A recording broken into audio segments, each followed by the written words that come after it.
মুচো করে একটু পরোটা বানাও তো। গায়ে তেল মাখার মতো তেল দিও না যেন পরোটাতে। পিসিমণি, কার গায়ে তেল মাখাবে তুমি?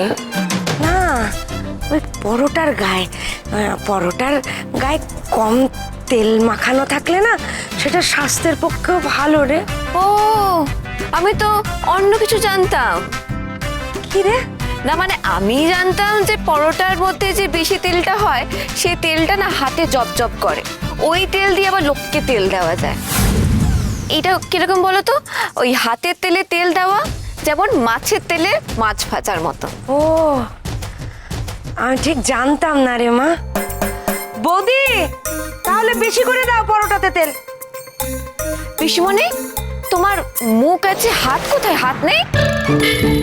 হ্যাঁ, এই দেখ আমার হাত আছে। তাহলে মাকে বলছো কেন? নিজের রান্না নিজে গিয়ে করো। না, কাল অনেক কাজ করেছি তো মা, তাই শরীরটা একেবারে ম্যাচ ম্যাচ করছিল, তাই বৌদিকে বললাম। আগে বলবে তো। আহারে, আমাকে আগে বললে আমি হাত পা ভালো করে টিপে দিতাম, এমন টিপতাম না সব ব্যথা চলে যেত। পিসি আন্টি, ও পিসি আন্টি, পিসি আন্টি, ওষুধটা আমায় খাইও না, ওষুধটা খুব খারাপ। কি হলো? দেবো দেবো? না মা, রাগ করছিস কেন আখি মা? তুই কি খাবি বল, আমি করে দেব। চা খাবো। ও, আর র চা না দুধ চা? দুধ চা। যতটুকু দুধ পেটে যাবে ততটাই প্রোটিন। বলে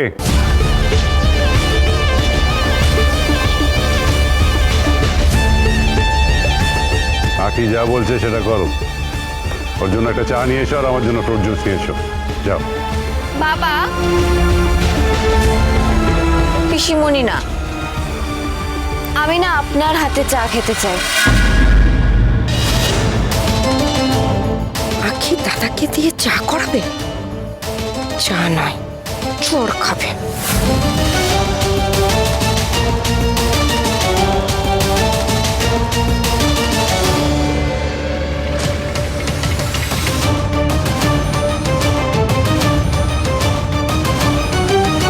কি বলছিস রে তুই? মাথাটা তো কি একেবারে খারাপ হয়ে গেছে নাকি তোর? কিছু মনে করো না, আমি চা করে নিয়ে আসছি। মা, মা,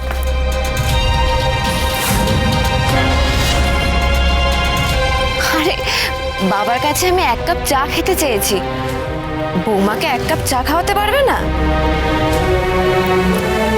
বাবা, বলছি আপনার বৌমা 1 কাপ চা খেতে চেয়েছে, আপনি চা খাওয়াতে পারবেন?